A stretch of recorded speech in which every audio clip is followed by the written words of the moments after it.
begini. Jadi kalau RJ di pengadilan itu kita melihat 361 huruf D, ya pasal 361 huruf D, udah tidak mungkin dengan menggunakan KUHP baru. Artinya tidak bisa RJ di pengadilan karena bukan RJ tapi memberikan permohonan kepada hakim, tolong Mas Roy, Dr. Tifa jangan dihukum berat-berat, ringan aja. Menurut Tifa, apakah Pak Jokowi bisa menyampaikan itu dan dipertimbangkan oleh hakim? Itu pertimbangan hakim adalah independen, nggak bisa. Tapi saya perlu tadi garis bawahi ada beberapa hal. Itu kalau yang namanya pelapor tidak pernah bisa mengajukan ahli. Saya agak bingung tadi. Ahli diajukan pelapor, yang bisa adalah dari tersangka atau terdakwa. Jadi itu nggak ada. Jadi makanya saya lagi bingung. Ini pelapornya mengajukan ahli dari mana? Kalau saya jelas, saya diajukan oleh Mas Roy, gitu loh. Jadi kami telah mengajukan ahli tadi, itu kan pelapor, nggak ada itu hukumnya. Makanya jadi bingung saya tadi, saya pengen nanya. Satu, yang kedua, ini pasal 35. Ini saya bacakan nih, setiap orang dengan sengaja dan tanpa hak atau melawan hukum melakukan manipulasi, penciptaan, perubahan, penghilangan, pengerusakan informasi elektronik dan atau dokumen elektronik dengan tujuan agar informasi elektronik dan atau dokumen elektronik tersebut dianggap seolah-olah data yang otentik, bukan menjadi milik orang lain. Tadi dibilang kan tuduhannya menjadi miliknya siapa tadi? Dulmatno. Nah, itu bukan, ini menjadi otentik. Jadi harusnya aslinya itu seolah-olah palsu atau tidak otentik menjadi otentik. Jadi perbuatan Mas Roy itu keliru ditafsirkan dan itu nanti menyesatkan peradilan. Ada ancamannya 278 termasuk pada aparat penegak hukum, dibaca itu. 278 KUHP. Ada. Jadi itu adalah menambahkan pasal yang memberatkan atau bahkan meringankan kalau dia bermain. Itu ada ancamannya. Ini ujian penggunaan KUHP baru dalam persidangan yang sangat dilihat oleh publik. Betul. Jadi ini jelas. Kalau tadi dibilang Mas Roy menyebabkan, katakanlah saya ikutin, itu ijazahnya Pak Jokowi dibikin jadi milik orang lain. Bukan pasal itu. Jadi ada orang punya dokumen atau informasi atau apa yang tadinya itu seharusnya tidak otentik menjadi otentik. Itu esensinya. Nah, inilah penyeludupan pasal. Nah, itu menyesatkan peradilan. Itu diancam 278. Kalau itu juga dilakukan oleh penegak hukum, ada ancamannya. Ada ancamannya 9 tahun penjara. Kalau memberatkan atau meringankan, sepertiga lagi ditambah. Jadi kalau itu 12 tahun. Kena ini siapa ini yang membuat pasal itu, gitu loh. Saya mau objektif dan saya memang diajukan oleh pihak tersangka. Saya memberikan keterangan di situ dan satu lagi yang penting, penerapan pasal 310, 311 saya pernah bicara juga di Gelar. Itu nggak bisa sebenarnya. Karena apa? 310 artinya Mas Roy mencemarkan nama baik. 311 mencemarkan nama baik dengan fitnah. Jadi yang satu Mas Roy benar ngomongnya tapi dia mencemarkan nama baik orang. Yang satu dengan kebohongan. Dengan kebohongan. Artinya kalau begitu kita harus terjemahkan kalau 310 ini pelapornya siapa? Pak Jokowi. Berarti dia mengakui ijazah dia palsu. Kalau 311 ini fitnah. Nah itu harus dimaknai begitu. Penegakan hukum jangan kita ini nanti diputusnya begini boleh juga itu apa. Bung Rifai pernah ngomong sama saya begitu. Biar nanti kamu nggak bisa begitu. Kita harus sekarang profesional sekarang. Mulailah dengan good governance, dengan comply dengan peraturan.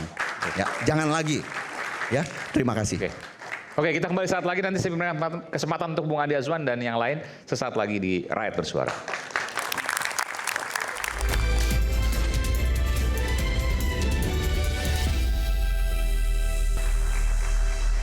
Oke, Bung Refli, sesuai janji saya, silakan. Iya, saya nggak mau ribut deh. Mau santai, mau menikmati rakyat bersuara kan. Jadi begini, mengenai pasal-pasal yang kemungkinan didakwakan itu, sebenarnya kan informasinya kami dapat ketika mendampingi pemeriksaan oleh jaksa peneliti.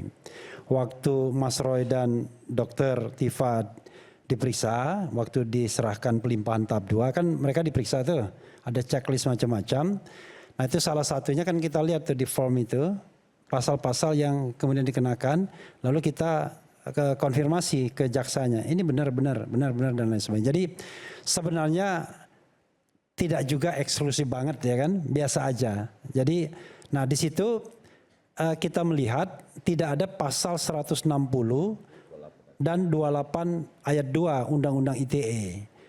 Nah, apakah pasal 160 itu di drop sama sekali? Kan kita tidak tahu karena masih ada klaster 1. Ya kan? Rizal Fadila, Kurnia dan lain sebagainya. Itu mereka sependek pengetahuan saya masih melekat pasal 160. Tapi yang kami agak senang, surprise, ternyata di Mas Roy tidak ada lagi pasal 28 ayat 2. Di mana ancaman hukumannya 6 tahun kan sebelumnya. Tetapi dalam KUHP yang baru menjadi 4 tahun. Demikian juga kami lihat tidak ada juga pasal 27A. Nah cuma memang yang masih kami komplain itu adalah kok masih tercantum pasal 32 dan 35. Yang ancaman hukumannya 8 tahun dan 12 tahun penjara. Padahal rasanya tidak kompatibel antara fakta peristiwa dan kemudian ancaman hukumannya. Coba Anda bayangkan, Mas Roy itu ngapain sih? Tiba-tiba diancam dengan 12 tahun penjara kan? Kalau misalnya bicara tentang fitnah, ya fitnah 3 tahun. Bicara tentang pencemaran nama baik 9 bulan.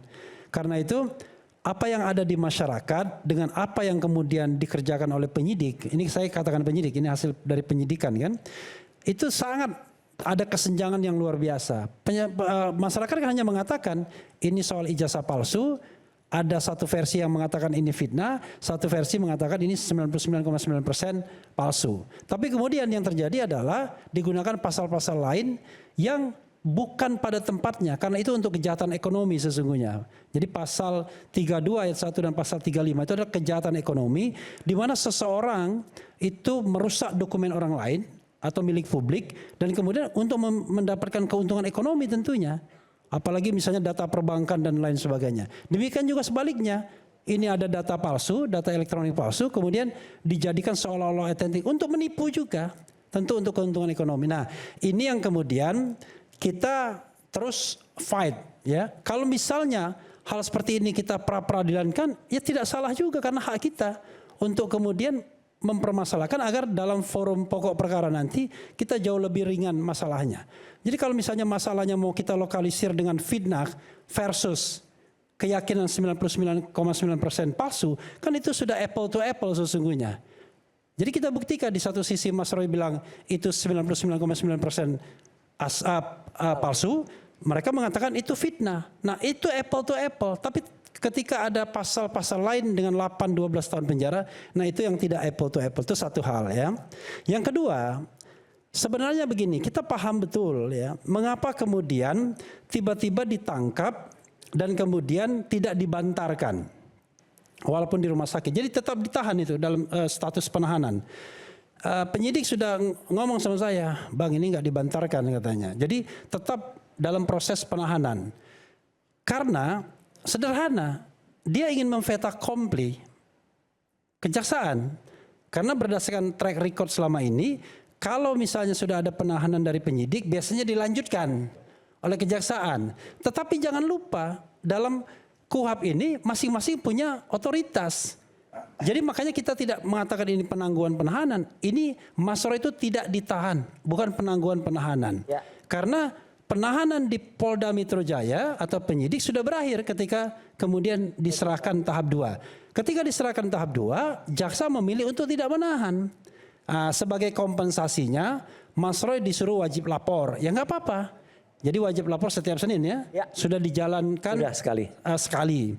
Tetapi jangan lupa, sebenarnya kejaksaan itu memang betul-betul dia tidak menahan sampai kemudian dia tidak memiliki waktu lagi. Tanggal 22 Juni itu dilimpahkan Mas Roy, pelimpahan tahap 2, tapi 22 Juni juga kasus itu sudah dilimpahkan ke Pengadilan Negeri. Sekarang otoritasnya di Pengadilan Negeri Jakarta Timur. Jadi betul-betul mereka cuma sekadar lewat saja.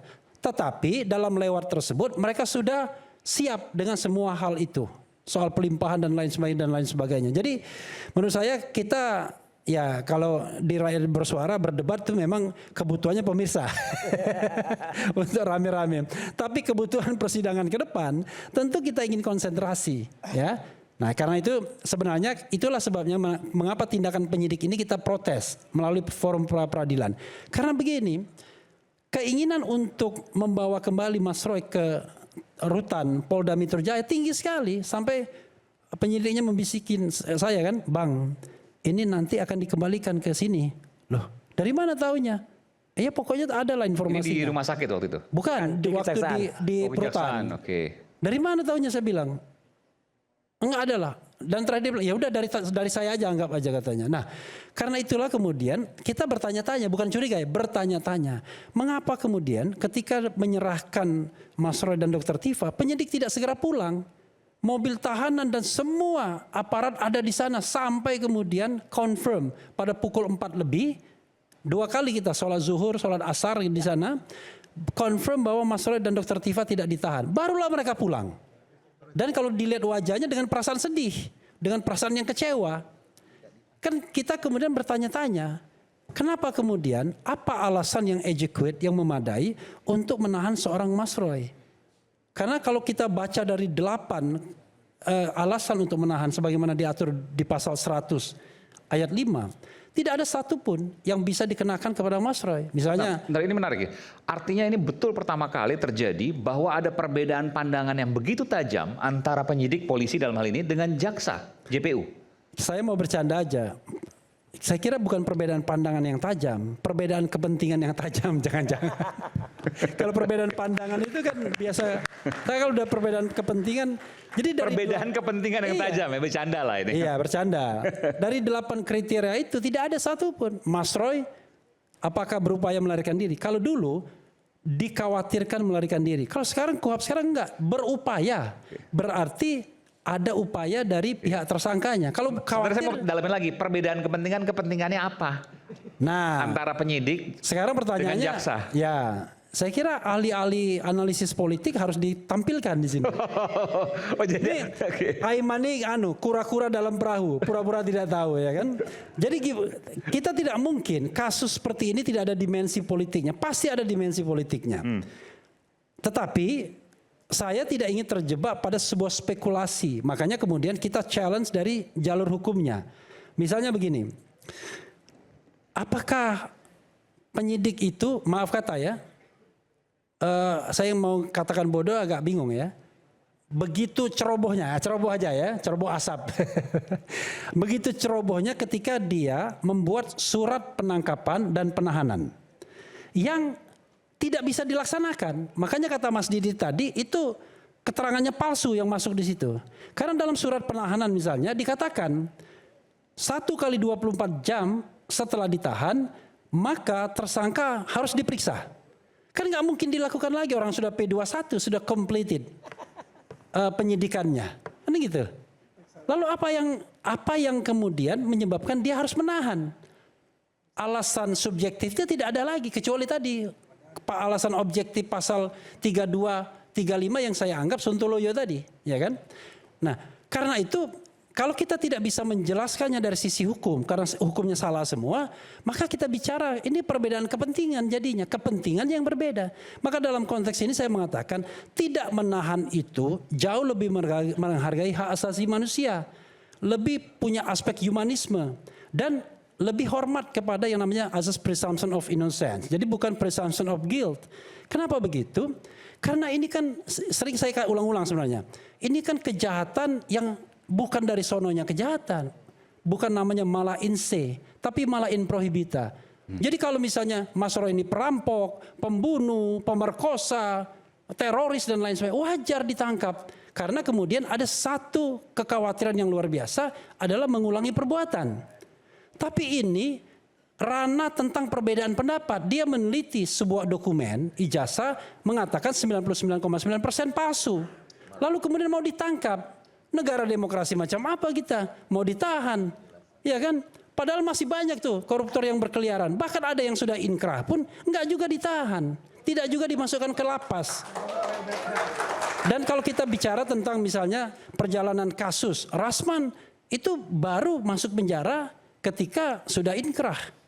Haris Azhar dan Fathia tidak pernah ditahan juga. Dan lawannya juga tidak ringan, Luhut bin Sarpanjaitan. Dan pada waktu itu Luhut dan sampai sekarang masih berkuasa. Tetapi tidak ditahan. Dan pasal yang dikenakan terhadap Azhar dan kemudian Fathia itu adalah pasal yang wajar. Yaitu pasal mengenai fitnah dan pencemaran nama baik. Yang ancaman hukumannya pada dalam konteks yang dulu adalah 9 bulan dan 4 tahun. Sekarang 9 bulan dan 3 tahun. Sehingga mereka memiliki room, memiliki kebebasan untuk mempersiapkan materi pembelaan ketika di sidang. Coba bayangkan seandainya Mas Roy ditahan. Kan susah. Bagaimana dia kemudian mempersiapkan dirinya untuk menghadapi persidangan? Karena persidangan ini bukan mempertanggungjawabkan perbuatannya dalam konteks mala inse tadi. Hanya mempertanggungjawabkan opini penelitian dia. Karena itu dia harus diberikan kesempatan untuk mempersiapkan preparation yang baik. Mungkin slide dan lain sebagainya. Apakah itu bisa digantikan oleh katakanlah lawyer? Bisa. Tapi kan lawyer tetap saja memiliki keterbatasan. Kita barangkali menonjol dalam aspek hukumnya. Tapi dalam aspek substantif materi kasus ini, ya tentu Dr. Tifa dan Mas Roy jauh lebih tahu. Ketika misalnya Dr. Tifa bicara tentang matematika Bayesian misalnya, ya tentu dia jauh lebih powerful untuk menjelaskan ketimbang lawyer-lawyernya. Jadi menurut saya, ya oke lah kita masih dalam tanda kutip berpesta di rakyat bersuara, teruslah berdebat. Tapi intinya ini sudah masuk persidangan dan menurut saya posisinya menjadi win-win lah. Bukan win-win solution tapi win-win. Ya, tapi ada perbedaan antara perdebatan di sidang. Sidang pasti ada perdebatan juga. Iya. Dengan perdebatan di jurnalistik. Oke, Perdebatan di jurnalistik tentu mencari sebuah kebenaran dari sisi nurani, bukan dari sisi pasal-pasal. Oh iya. Kita iya. tidak berbicara soal pasal, meskipun argumentasi dan perdebatan mungkin riuhnya akan sama juga. Iya, oke. Saya lanjutkan. Biasanya Aiman kalau saya kritik dia mulai menjawab. Jadi karena itu menurut saya ini posisinya win-win, ya. Win-winnya apa? Dari sana senang sekali pokoknya ini masalah P21 dilimpahkan. Senang sekali kalau melihat Mas Roy akhirnya jadi terdakwa, ya kan? Saya tidak tahu kenapa. Orang senang sekali kalau orang terdakwa ditangkap dan lain sebagainya atau ditahan. Oke lah, nggak apa-apa. Barangkali karena punya standing yang berbeda. Tapi di sisi lain, Mas Roy pun juga merasa senang karena akhirnya tidak ditahan. Itu jauh lebih baik dibandingkan ditahan. Kalau ditahan, itu sudah pasti akan salah, akan dikatakan bersalah. Tidak mungkin kemudian dibebaskan kalau sudah ditahan. Itu praktik yang terjadi. Minimal akan dihukum sesuai dengan masa tahanan yang ada. Ya. Akan dibebaskan. Nah, karena itulah saya sebagai lawyer sangat senang ketika kemudian Mas Roy tidak ditahan. Artinya, kalau tidak ditahan, doakan kawan-kawan semua, ada kemungkinan untuk memenangkan pertarungan ini, ya, dan kemudian Mas Roy dibebaskan, Oke. atau dinyatakan tidak bersalah. Tapi kalau ditahan, game is over. Paling tidak akan ditahan atau akan divonis berdasarkan masa tahanan ada. Setidak-tidaknya itu yang ingin saya sampaikan. Sedikit tambahan, Mas Aiman. Silakan. Jadi gini, kenapa malam hari ini saya sangat merindukan Dr. Eng Rismon Hasilasi ini para Eng itu palsu. Karena dia yang harusnya bertanggung jawab terhadap pasal 32 dan 35 itu. Saya bocorin saja. 32 35 adalah soal 32 35 yang ITE itu yang hukumannya tinggi. Mengubah segala macam. Ya. Ketika kami di BAP mulai dari BA klarifikasi, BA saksi, BA tersangka. Saya dan Dr. Tifa kebetulan tuh sangat paham dengan pertanyaan-pertanyaan itu. Dan kami mengatakan itu salah lokus deliktinya, salah tempus deliktinya. Berubah-ubah. Tadinya kami ditanyakan peristiwa tanggal 26 Maret 2025. Maju tanggal 22 Januari 2025. Terakhir bahkan tanggal berapa itu? April berapa itu. Ya. Kami sepakat kalau pertanyaan penyidik tidak tepat pada hari itu. Jadi saya waktu itu tanya, ada peristiwa apa hari itu? Enggak tahu, itu kan Egy Sujana. Itu harusnya kena di Egy Sujana tanggal 26 Maret itu. Jelas itu di kantornya TPUA. Yang terakhir saya baru tahu itu di Jakarta. Saya nggak ada di situ. Jadi ketika ada pertanyaan lain, ya saya jawab, saya nggak ada di situ. Yang namanya saksi, itu Mas Aiman dan semua pemirsa rakyat bersuara harus tahu. Kita tidak boleh menjawab apa yang tidak kita ketahui. Kita tuh harus bisa menjawab dengan apa yang kita lihat dengan mata kepala kita sendiri dan yang kita dengar dengan telinga kita sendiri. Kalau kita justru malah disuruh menceritakan, oh ya saya tahu di situ ada Egy, kemudian ada siapa, itu namanya kita testimonium di auditu. Kita menceritakan sesuatu yang kita dengar, itu nggak boleh. Saya Dr. Tifa menjawab dengan itu. Jadi artinya kami itu hanya menjawab apa yang dikatakan. Orang namanya si Omon ini sok jago dia. Dia berusaha jawab, saya jawab semua. Gitu. Jadi kami itu diperiksa paling hanya sekitar 3-4 jam selesai. Dan itu si Omon itu 3 hari 3 malam pemeriksaan itu. Dia bangga banget, bodohnya dia sebenarnya.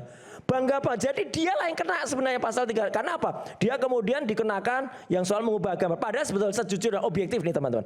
Harusnya juga gak kena. Karena yang diperiksa, diubah-ubah respon itu adalah gambarnya yang diupload Dian Sandi. Itu objek elektronik. Ijazahnya Jokowi berubah enggak? Enggak. Mau itu ijazahnya asli atau ijazahnya palsu, ijazah fisik yang dibawa-bawa itu enggak ada sentuhan. Enggak ada sentuhan ke situ. Jadi enggak boleh itu ada apa-apa. Tapi karena itu kemudian dikenakan 3235 dan kemudian dia pas acara ditanyakan pada saat itu misalnya pas Rakber, ada Roy Suryo tidak? Ada. Kan pernah kami tampil bertiga itu. Itu digunakan sebagai bukti.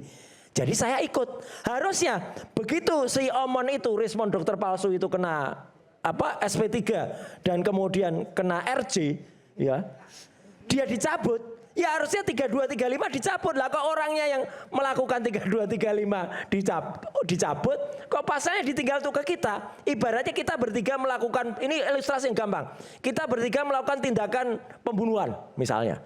Saya hanya datang, Dokter Tifa apalagi ngiri gitu misalnya. Respon yang bunuh, tapi ada 3 orang di situ. Terus responnya diampuni. Lah kok kami yang dituduh membunuh sekarang dengan pasal itu ilustrasinya. Ya. Jadi artinya, sebentar.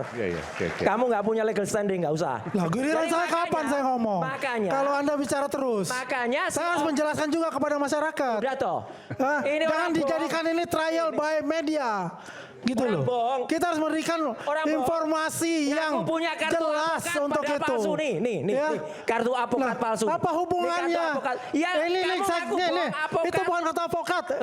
Ini Sekjen Peradi Bersatu ada di sini. Orang ini suruh diam ya? bisa enggak? Biar saya bicara. Enggak bisa membiarkan bicara. Kita bisa ngomong. Kenapa kita bisa ngomong? Bisa ngomong. Kenapa? Jadi gini Mas Aim. Anda mengatakan untuk respon itu, Anda sendiri melakukan juga yang namanya manipulasi data. Gak usah lah. Bagaimana ijazah dibandingkan dipotong-potong? Jelas itu. Berikan saya waktu. Nah, jadi ya Bung Rismon itu diampuni karena pasal itu sesungguhnya muncul karena Bung Rismon itu keyakinan Anda. Nanti bisa dijawab oleh Bung Rifai. Dan gini, artinya sekarang pasal mengubah-ubah dokumen elektronik itu ada di Bung Rismon. Iya, karena dia yang dituduh oleh si Joshua Sinambela yang jadi ini balik lagi. Kita dengar. Ini balik lagi. YouTube-nya Joshua Sinambela. Dia menjelaskan dengan detail banget soal itu, mengubah itu. Ya itu clear. Yang paling berat itu dia. Kalau dia ternyata RJ dan kemudian sudah di SP3. Lah itu tadi yang membunuh paling keras itu dia. Ya. Sedangkan 3 ini tidak, yang 2 tidak. Makanya malam hari ini seluruh pemirsa Indonesia menyaksikan respon Hasyolan Sianipa itu sudah dipasang di bannernya iNews. Harusnya dia datang malam ini. Pengecut respon gak datang, dokter palsu itu gak datang. Itu. Terima kasih. Bung Rifai, bentar. Mau jawab dulu soal ini. Nanti baru. Ini karena pasal 3235 kan LP-nya Pak Jokowi, jadi izinkan juga memberikan klarifikasi. Dengan kalau lawyer asli silahkan. Dengan tetap menghormati asas praduga tak bersalah. Ya, jadi sampai hari ini belum ada yang dinyatakan bersalah.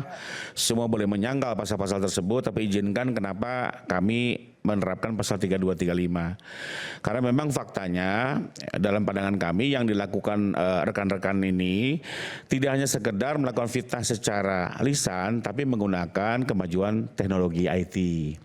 Dan kalau nggak salah satunya juga kan di televisi ini ya, mereka beratraksi dengan berbagai aplikasi sampai meyakinkan publik bahwa ijazah ini palsu. Bahkan ijazah ini punyanya Pak Dulmatno. Nah itu yang memang menjadi pertanyaan buat Pak Jokowi sebagai korban. Apa benar kemajuan teknologi itu bisa membuat ijazah saya jadi miliknya Dulmatno? Keries beliau, dan itu betul-betul meyakinkan publik, sehingga memang kami meminta teman-teman penyidik tidak hanya melihat persoalan fitnah ini dalam kacamata lisan, tapi juga didalami apakah ada penyalahgunaan teknologi. Nah, rupanya setelah didalami, akhirnya penyidik merasa meyakini bahwa pasal ini bisa ditingkatkan ke tahap penyidikan.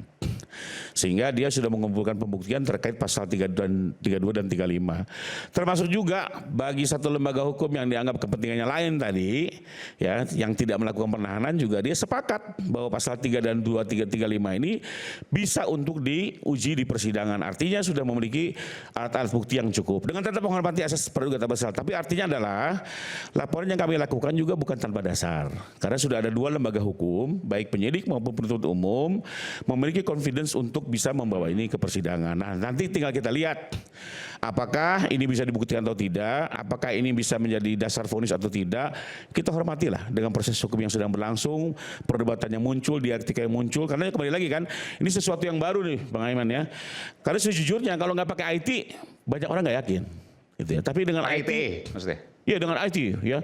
Nah, salah satunya tadi kan Bang Roy, mohon maaf nih, bilang Undang-undang ITE maksudnya? Iya, undang-undang ITE. Dengan kemajuan teknologi ya. Dengan aplikasi atraksi itu loh. Iya, oke. Tadi kan Bang Roy bilang itu urusannya Bang Rismon. Saya terima kasih. Berarti paling tidak Bang Roy sudah mengakui memang salah satu tersangka yang akhirnya mendapat RG juga memang dari perbuatan-perbuatannya sudah nyerempet-nyerempet di 32, 35. Kalau dalam kami sih kami yakin ya, tapi itu sudah akui. Nah, tapi jangan lupa juga Bang Roy bahwa ada juga satu atraksi di mana Bang Roy yang bilang justru dengan atraksinya ini punya Dulmatno. Itu dilakukan oleh Bang Roy, bukan oleh Bang Rismon. Dan itu masuk 32, 35 juga menurut Anda? Iya, semuanya di 32. Nah, kembali lagi teman-teman jaksa kan juga sudah meyakini ini sudah menjadi konsumsi persidangan. Menurut saya kita jangan terberes. Silakan aja di sidang diuji ya, lakukan pembelaan sebaik-baiknya, para ahli juga turun, dan mohon izin kami juga sudah ada ahli-ahli yang nanti akan turun yang memang selama ini juga belum pernah muncul di media ya. Makanya nanti menarik lah dalam persidangan ini bisa menjadi lesson learn buat banyak pihak ya. Di mana ahli-ahli nanti ada ahli IT, ada ahli digital forensik, ada ahli macam-macam lah ya. Ada sekitar 20 orang dan dari berbagai kampus terkemuka, nanti biar diuji lessonnya diambil. Nah, perlu digarisbawahi apakah kami menerapkan LP ini tuh mau mencari hukuman seberat-beratnya. Nah, ini saya perlu sedikit bantah. Ya. Dari awal Pak Jokowi secara konsisten pelaporannya ini hanya untuk membuat terang terkait dengan persoalan ijazah yang sudah bertahun-tahun menjadi konsumsi publik dan membuat publik bingung. Di sisi lain buat dia betul-betul boleh dibilang mengoyak kehormatan dan nama baiknya. Ya, karena bagaimanapun mohon izin Bang Aiman, buat Pak Jokowi ini kan peristiwa 45 tahun yang lalu ya. Sebagai seorang pelajar beliau bertanggung jawab menyelesaikan pendidikannya dalam kondisi keluarga yang terbatas, hidup di bantaran kali, orang tuanya pun terbatas ekonominya, tapi beliau bisa menyelesaikan tanggung jawab belajar sampai masuk kampus yang terkemuka. Kampusnya Bang Refli Harun juga. Ini kan satu prestasi. Termasuk juga orang tuanya dengan segala keterbatasan ekonomi mampu mengantarkan pendidikan anaknya hingga S1, ini juga satu kebanggaan. Nah, ini yang menurut Pak Jokowi ini kan fakta yang memang harus dinyatakan kepada publik dan nggak bisa orang seenaknya memutar balik ini begitu saja ya. Mungkin buat sebagian orang kuliah hal kecil, ijazah hal kecil, masuk UGM hal kecil, tapi sejujurnya buat Pak Jokowi di 45 tahun yang lalu ini satu kebanggaan yang memang ingin diperjuangkan. Nah, terkait apakah mau hukuman berat atau tidak, beliau klarifikasi berkali-kali. Concern saya bukan kepada siapa pelakunya, berapa besar hukumannya. Bahkan di sidang beliau bilang juga beberapa kali, saya akan nyatakan di sidang, kalaupun terbukti bersalah, saya akan minta hukuman seringan-ringannya. Ini concern beliau. Dan ini bukan hanya Omdo, Bang Roy. Caranya? Sorry ya, ini bukan Bang Roy, bukan Omdo. Kita saksikan sendiri di penyidikan, beliau kasih RG kok kepada tersangka yang paling, saya kalau kalimat saya paling kasar dan paling keras sekalipun, Pak Rismon dikasih RG. Artinya bukan itu yang dia cari, dia bukan menang kalau orang masuk penjara. Nah, jadi jangan pernah khawatir dengan pasalnya. Kebetulan pasalnya berat, tapi nanti kita lihatlah, waktu akan menjawab apakah itu yang dituju oleh Pak Jokowi. Bentar gini, ini kan 12 tahun. Gimana kemudian nanti ketika persidangan berjalan lalu Pak Jokowi bisa mempengaruhi pasal tersebut hukumannya? Bang, hari ini KUHP yang baru, nah ini biar oke, silakan. Salah satu keistimewaan KUHP yang baru itu orientasinya tidak lagi pemenjaraan, Bang. ya. Hukumannya itu sudah sangat berubah jauh ya. Hukuman percobaan, hukuman kerja sosial, ada juga apa namanya plea bargaining, ya permintaan maaf. Ini semua bisa berubah bentuk pemidanaan. Jadi ancamannya 5 tahun ya, nggak bisa. jadi tidak serta merta bahwa wah ini harus hukumannya berat segala macam, enggak juga ya. Ini tergantung nanti hakim bagaimana memutusnya. Jadi itu kembali lagi ke kewenangan hakim dan domain Pak Jokowi di sini di mana? Apakah bisa mempengaruhi pemaafan dan itu bisa sebagai korban mempertimbangkan bisa hakim ditanya. gitu? Sebagai korban bagaimana menurut Anda keadilannya? Kalau beliau misalnya menyatakan saya yang penting ini terbuka terkait pemidanaan hukuman kalau Seringan mungkin misalnya gitu. buatlah seringan mungkin ya. Oke. Itu akan menjadi catatan buat hakim. Oke. Di banyak sidang pun seperti itulah. Ini kan kita sudah verifikasi beberapa kali. Jadi ini menjadi concern dan ini bukan omdo, Bang. Iya, iya. Diberikan RJ seorang respon. Saya orang yang sorry aja waktu itu dalam posisi tidak setuju. Tapi diberikan RJ dan itu masuk Bung kloter Rifai sempat kedua. nggak setuju waktu Bung Rismon diberikan Ya itu? karena di kloter pertama nggak bersikap. Bang Egy, Bang DHL, mohon maaf loh, mereka ini justru pionirnya ya. Sebelum teman-teman ributin ijazah, mereka 2023 menggugat, ketemu saya juga di PN Jakarta Pusat gitu ya. Nah ini pionirnya aja udah mundur, yang lain masih tim riang terus sibuk ya. Udah mau deket ujung, masuk lagi Bang Rismon. Ini orang kok serius atau enggak kan begitu kan? Tapi ya kembali lagi Pak Jokowi begitu legowonya. Artinya ini bukti, ini fakta. Bukan itu yang beliau cari ya. Jadi beliau tidak cari menang kalah. Beliau ingin persoalan ini soal terang benderang, publik lagi tidak terhasut dan mudah-mudahan persoalan jasa ini menjadi clean and clear. Only that. Jadi ini perlu dikasih. Sedikit aja, sedikit.